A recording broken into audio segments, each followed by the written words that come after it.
بسم اللہ الرحمن الرحیم، السلام علیکم ورحمۃ اللہ وبرکاتہ۔ ناظرین گرامی، رمضان المبارک کی قدر کیجیے۔ حضرت ابو مسعود غفاری رضی اللہ عنہ سے روایت ہے، ایک مرتبہ رمضان کا چاند نظر آیا۔ رسول اللہ صلی اللہ علیہ وسلم تشریف لائے، فرمایا اگر اللہ کے بندوں کو معلوم ہو جائے کہ رمضان کیا ہے تو وہ تمنا کرے کہ سارا سال ہی رمضان ہو۔ یہ روایت صحیح ابن خزیمہ میں موجود ہے۔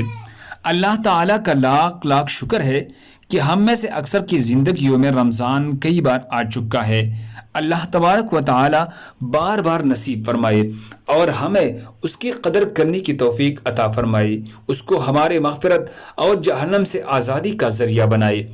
اللہ ہم سب کو اس پر عمل کرنے کی توفیق عطا فرمائے۔ دوسرے مسلمانوں کے فائدے کے لیے آگے ضرور شیئر کرے۔ جزاک اللہ۔